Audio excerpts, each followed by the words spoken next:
What is mean by cash transaction? सबके पास है question?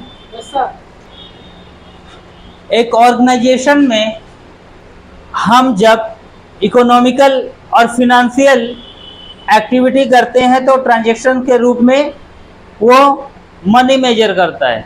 यानी हम सेल कर रहे हैं, परचेज कर रहे हैं, जितने भी एक्टिविटी कर रहे हैं तो कैश बेसिस पर जब करते हैं तो उसको बोलते हैं कैश ट्रांजैक्शंस। आपने गुड्स परचेज किया, आपने गुड्स सेल किया, इन दोनों ही एक्टिविटीज में एक जगह आपने कैश पे कर दिया, एक जगह आपने कैश रिसीव कर लिया, दैट्स कॉल्ड कैश ट्रांजैक्शन। या फिर एक्सपेंसेज में आपने एम्प्लॉय को सैलरी कैश में दी, इलेक्ट्रिसिटी बिल चार्ज कैश में दिया, कोई भी एक्सपेंसेज आपने कैश में बेयर किया। इसके अलावा आपने एसेट्स खरीदा, उसको भी अगर कैश में पे कर दिया।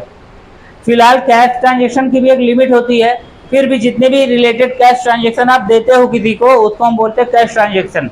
क्लियर है? इसको ज्यादा समझने की जरूरत नहीं, आगे बढ़ते हैं। सेकंड क्वेश्चन है what is mean by credit transactions? यानी आप रॉ मटेरियल किसी से परचेज कर रहे हो, आप गुड्स परचेज कर रहे हो किसी से। किससे परचेज करते हैं हम? सन्ड्री क्रेडिटर से परचेज करते हैं। चाहे एसेट्स परचेज करो या रॉ मटेरियल परचेज करो या गुड्स परचेज करो या कोई सर्विस परचेज करो, वो होता क्या? आपका सन्ड्री क्रेडिटर ही होता है। तो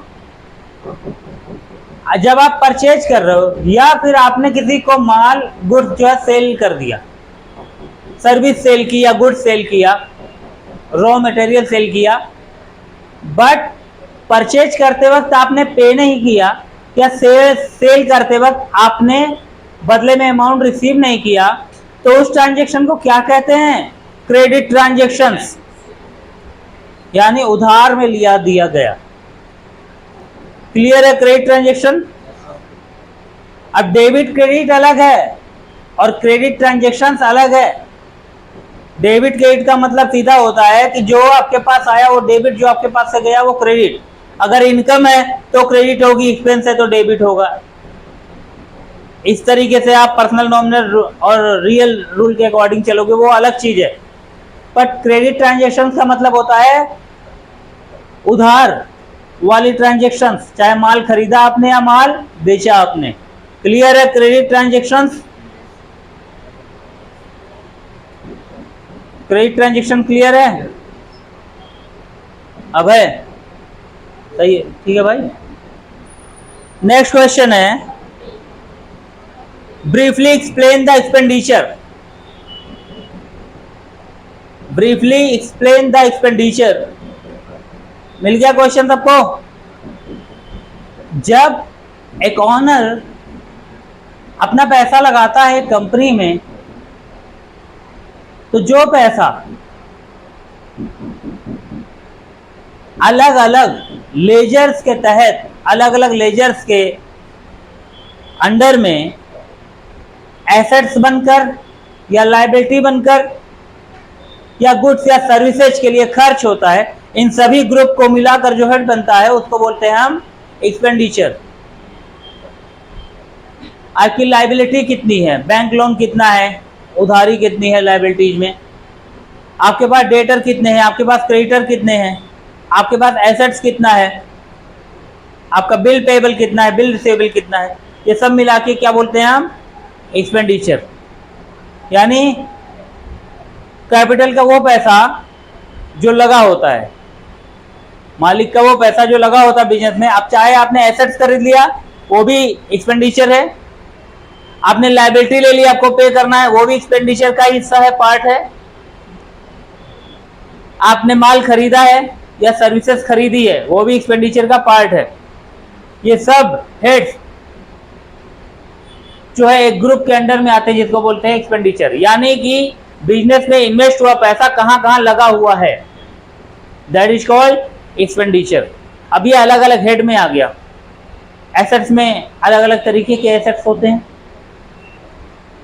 लायबिलिटीज में अलग अलग तरीके की लायबिलिटी है, short term liability, long term liability. External liability, internal liability. Internal liability यानी आपने अपने जानकार अपने क्रेडिटर से ले लिया पैसा, ठीक है, इन्वेस्टर्स ने पैसा लगा दिया, ये सब लायबिलिटीज है। एक्सटर्नल लायबिलिटी यानी बैंक से ले लिया आपने, फिनेंशियल इंस्टीट्यूशन से ले लिया आपने। लोन भी दो तरीके के होते हैं, सिक्योर्ड लोन और अनसिक्योर्ड लोन। बैंक से लिया, फाइनेंशियल इंस्टीट्यूशन से लिया तो वो सिक्योर्ड लोन है, ठीक है। किसी इंसान से ले लिया कुछ दिन के लिए उधार, जान पहचान में या दोस्ती यारी में, उसको अनसिक्योर्ड लोन बोलते हैं, क्योंकि वो कोई रजिस्टर्ड लोन नहीं होता इसलिए। लॉन्ग टर्म लोन यानी 1 साल से ज़्यादा का, शॉर्ट टर्म लोन यानी 1 साल से कम का।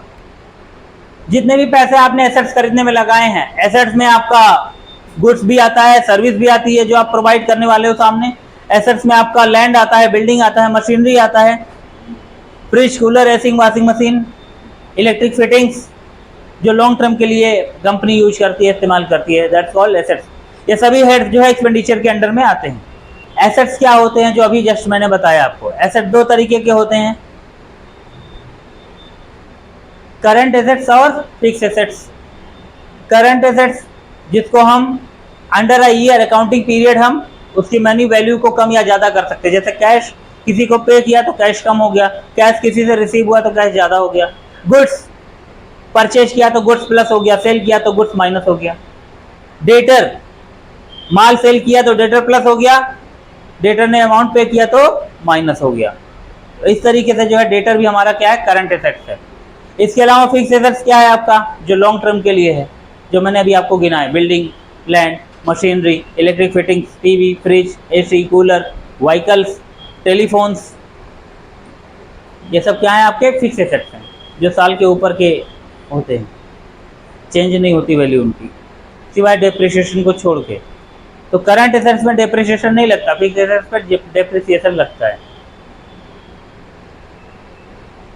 बिल्डिंग पे या प्रॉपर्टी पे डेप्रिसिएशन नहीं लगता, बाकी सारे फिक्स एसेट्स पे डेप्रिसिएशन लगा सकते हो आप। एसेट्स में एसेट्स के दो नेचर होते हैं, इंटेंजिबल और टेंजिबल। टेंजिबल एसेट्स जिन्हें हम छू सकते हैं, देख सकते हैं, जिसके हमने नाम लिया, AC, fridge, cooler, washing machine या car, mobile phone, building, land, machinery. और इंटेंजिबल एसेट जिन्हें हम छू नहीं सकते, फील कर सकते हैं, जैसे कि पेटेंट हो गया, कॉपीराइट हो गया, ट्रेडमार्क हो गया, प्रेमिसेस, बिजनेस प्रेमिसेस हो गई। बिजनेस प्रेमिसेस भी आपका फिक्स एसेट है, आसपास की जगह, ठीक है। तो टेंजिबल एसेट्स में जिसे छू सकते हैं, देख सकते हैं, इंटेंजिबल एसेट जिसे हम छू नहीं सकते, देख नहीं सकते, महसूस कर सकते हैं, गुडविल, ये सब आपका इंटेंजिबल में आता है। क्लियर है। अगला क्वेश्चन है आपका,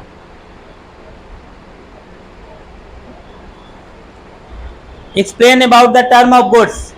The term of purchase any raw material, क्या, goods are the physical item of trade। क्या है, कौन सा क्वेश्चन है भाई। इंटेंजिबल बता दिया, टेंजिबल बता दिया, एसेट्स बता दिया। बिजनेस परफॉर्म करने के लिए हमें एसेट्स की जरूरत होती है जो हम खरीदते हैं सेटअप करने के लिए। बिल्डिंग हो गया, लैंड हो गया, मशीनरी हो गई, यही तो हो गया एसेट्स। तो एसेट्स के बाद कितने टाइप के एसेट्स होते हैं, दो टाइप के होते हैं, current assets, fix assets. Nature कितने होते हैं एसेट्स के, दो होते हैं, टेंजिबल और इनटेंजिबल, यही तो बताया गया है, तो कवर कर दिया मैंने। Briefly explain term about goods. The purchase term is called goods. जब भी हम परचेज करते हैं तो हम गुड्स करते हैं या सर्विस करते हैं, पर गुड्स यानी कि जो फिजिकल होता है, जिसे हम देख सकते हैं और सेल कर सकते हैं, ठीक है। रॉ मटेरियल क्या होता है, अलग अलग पार्ट में हम कोई मटेरियल खरीदते हैं और उसका एक आइटम बनाकर सेल करते हैं। सर्विस क्या होती है, हम सर्विस खुद जनरेट करते हैं और आगे उसे सेल करके हम इनकम जनरेट करते हैं। जैसे एजुकेशन सर्विस हो गई, इंश्योरेंस सर्विस हो गई, इंटरनेट सर्विस हो गई, ये सब सर्विस इंडस्ट्री है। इसके अलावा सर्विस इंडस्ट्री का और बहुत ब्रॉड फील्ड बढ़ता जा रहा है। बहुत सारी सर्विसेज थी जो गवर्नमेंट के दायरे से बाहर थी, टैक्स के दायरे से बाहर थी, इसीलिए गवर्नमेंट जो है जीएसटी लेके आई है, और जीएसटी में जितनी भी समस्त गुड और सर्विसेज हैं वो सब जीएसटी के दायरे में आ गई। नहीं तो बहुत सारी सर्विसेज ऐसी थी जो टैक्स में नहीं आती थी, और गवर्नमेंट उनको नहीं कलेक्ट कर पाती थी, इसलिए जीएसटी लाया गया।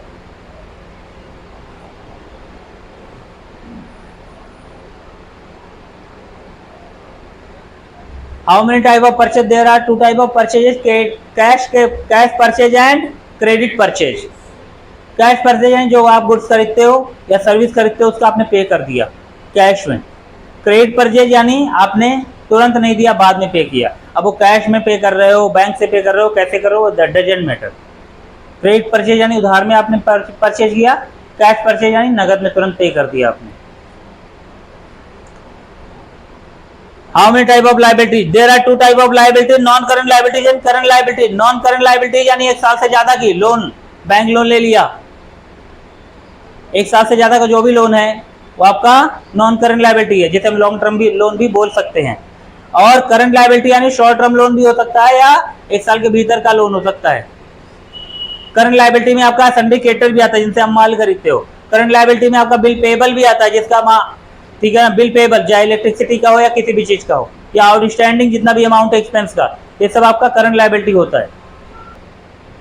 और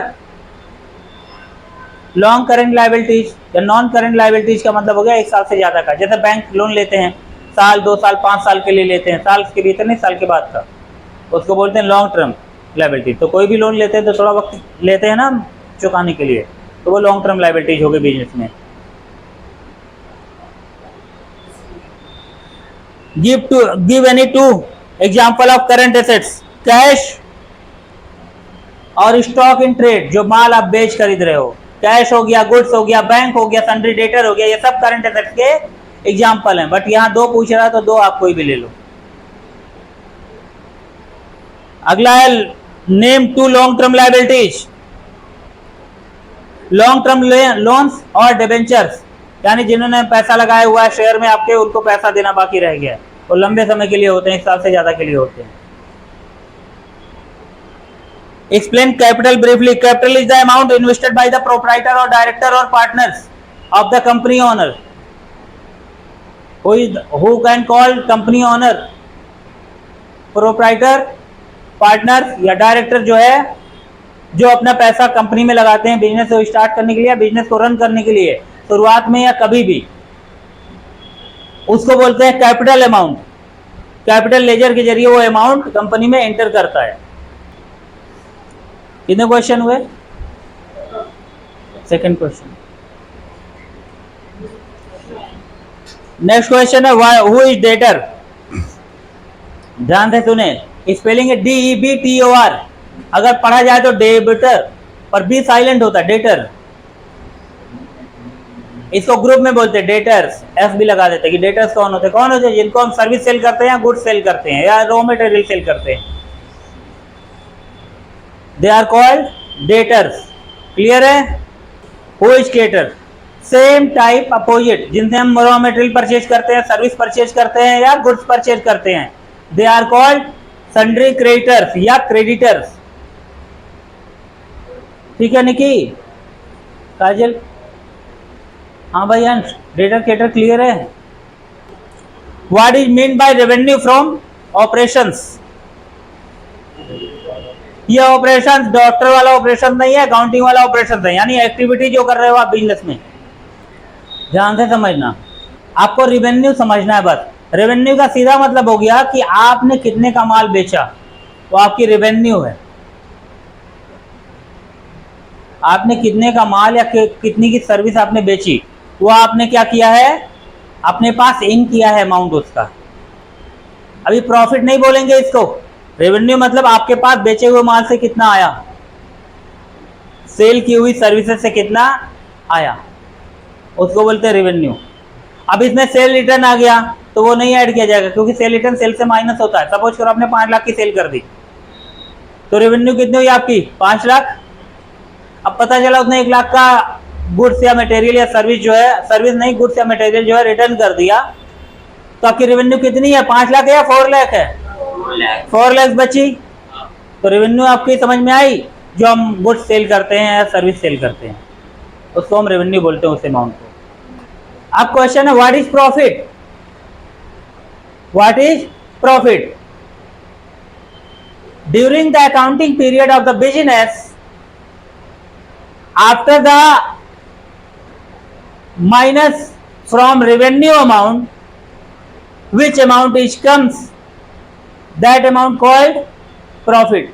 यानी कि सेल जितनी होती है हमारी उससे हम एक्सपेंसेस को माइनस कर देते हैं, खर्चों को माइनस कर देते हैं, जो अमाउंट आता है उसके बाद उसको हम बोलते हैं PROFIT, प्रॉफिट या इनकम।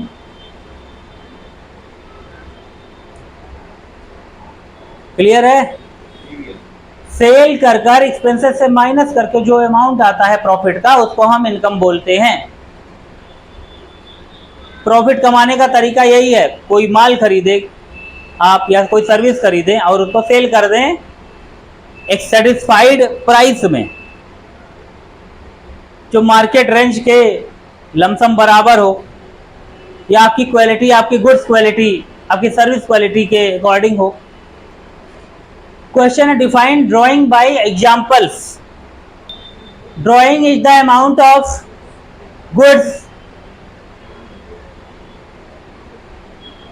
और कैश और bank in the business that amount was withdrawn by the owner, by the proprietors, by the partner।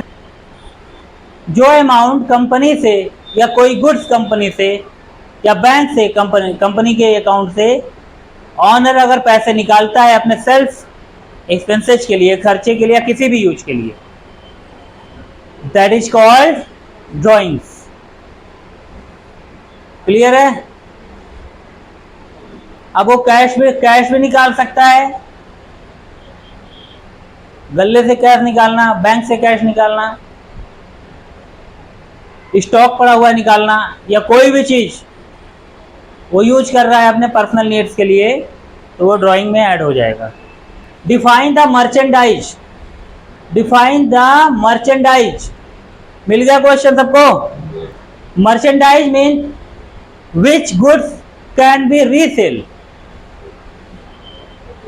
कोई भी गुड्स आप रीसेल करते हैं। ट्रेडिंग बिजनेस में क्या होता है, बना हुआ माल हमने किसी से खरीदा, होलसेलर से खरीदा, हमने दोबारा उसको बेच दिया, तो मर्चेंडाइज हुआ, है कि नहीं है?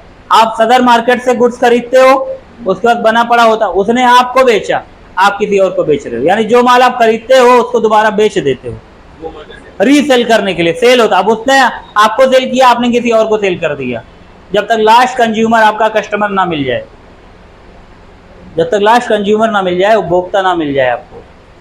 अब सपोज करो किसी फर्म की रेवेन्यू थी 21,000, तो उसकी इनकम कितनी है?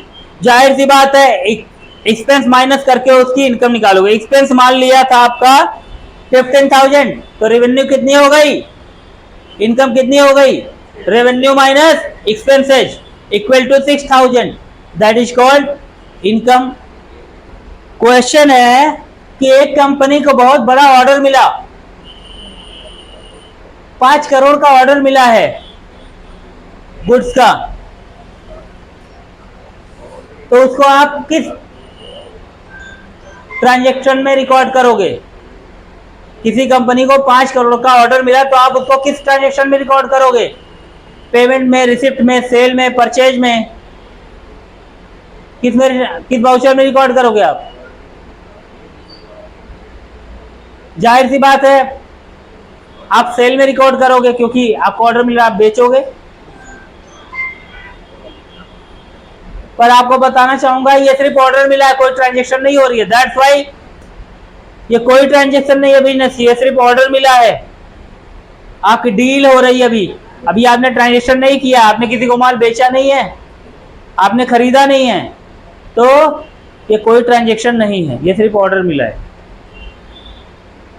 जब तक आपके बैंक में, आपकी कंपनी में कुछ इन ना हो, आउट ना हो, तब तक वो ट्रांजैक्शन नहीं कहलाती। Is that clear? Explain the accounting briefly. मिल गया क्वेश्चन?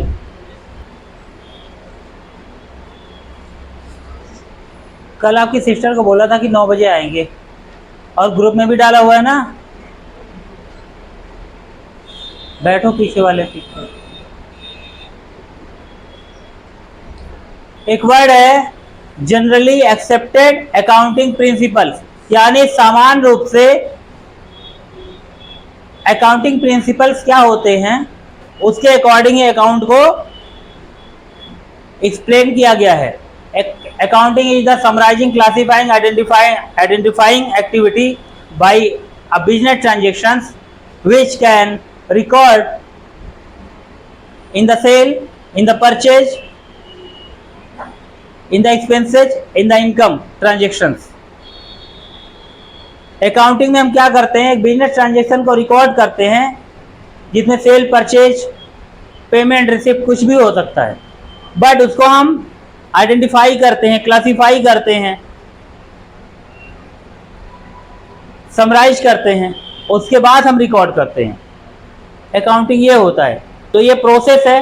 पहले आप क्या करोगे, आप क्लासिफाई करोगे, आप जानोगे कि किस क्लास में आ रहा है, कौन सा लेजर बनेगा, आइडेंटिफाई करोगे किस किस लेजर से आया हुआ है पैसा, समराइज करोगे कौन सी डेट में आया, कौन सी मंथ में आया, उसके बाद आप उसकी एंट्री करोगे अपने बिजनेस ट्रांजेक्शन्स में। आइडेंटिफाई करना सेल का है, परचेज का है, किसका है, क्लासिफाई करना कौन से लेजर में आ रहा है। क्लियर? ये आइडेंटिफाई करना आपको अकाउंटिंग कॉन्सेप्ट के अकॉर्डिंग कि डेबिट हो रहा है या क्रेडिट हो रहा है, उसके अकॉर्डिंग आप जो है एंट्री करते हो। तो ये क्या है, आपका अकाउंटिंग प्रोसेस है, अकाउंटिंग डेफिनेशन है, जिसमें आप समराइजिंग, क्लासिफाइंग, आइडेंटिफाइंग करते हो, उसके बाद बुक करते हो, आप एंट्री को रिकॉर्ड करते हो।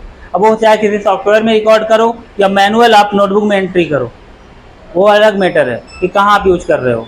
Under the accounting standard by the GAAP principles all accounting transaction is set. मतलब ये है कि अकाउंटिंग स्टैंडर्ड जो है GAAP के अकॉर्डिंग चलते हैं। GAAP यानी general accepting accounting principles. Generally जो है अकाउंटिंग जिन प्रिंसिपल के अकॉर्डिंग चलता है उसी के अकॉर्डिंग हम अकाउंटिंग करते हैं, यानी क्लासिफाइंग, समराइजिंग, ठीक है, आइडेंटिफाइंग, ये सब प्रोसेस होते हैं। उसके बाद आप ट्रांजेक्शन करते हो। और ट्रांजेक्शन करते हो मनी मेजरमेंट कॉन्सेप्ट के अकॉर्डिंग करते हो, हमेशा मनी मेजरमेंट कॉन्सेप्ट के अकॉर्डिंग करते हो, एंटिटी, बिजनेस एंटिटी के अकॉर्डिंग करते हो। यानी कि कैपिटल की एंट्री है, सेल की एंट्री है, परचेज की एंट्री है, ड्राइंग की एंट्री है, पेमेंट की एंट्री है, जनरल एंट्री है। जनरल एंट्री में सारी एंट्री आती हैं, पर जनरल एंट्री का मतलब एक और होता है एडजस्टमेंट एंट्री, यानी जिसमें आप ना बेच रहे हो, ना खरीद रहे हो, ना पे कर रहे हो, ना रिसीव कर रहे हो, खाली एडजस्टमेंट कर रहे हो। कुछ ऐसा अमाउंट जो रह गया है लेने या देने को, पर वो ना दिया जा रहा है ना लिया जा रहा है, बस एडजस्ट किया जा रहा है जिससे लेजर जीरो हो जाए, बैलेंस बराबर हो जाए, एक पार्टी का दूसरी पार्टी से, एक लेजर का दूसरे लेजर से। तो ये भी GAAP स्टैंडर्ड के अकॉर्डिंग ही आता है। तो आप GAAP प्रिंसिपल के अकॉर्डिंग ही चलोगे, जिसको कहते हैं accounting standard. What is mean by accounting standard, या what is objectives of accounting standard. Accounting standard का ऑब्जेक्टिव बस इतना है कि जो भी आप फिनेंशियल ट्रांजेक्शन्स कर रहे हो उसका रिकॉर्ड होना चाहिए, और उसका रिकॉर्ड सही होना चाहिए, और अकाउंटिंग स्टैंडर्ड के अकॉर्डिंग होना चाहिए। Accounting standard in the sense the golden rule of accounting, personal account, real account और नॉमिनल अकाउंट के अकॉर्डिंग जो है आपका ट्रांजेक्शन्स हो। रियल अकाउंटिंग में होता है what is comes in debit, what is goes out credit. Personal account में होता है आपका debit is the receiver, credit is the giver.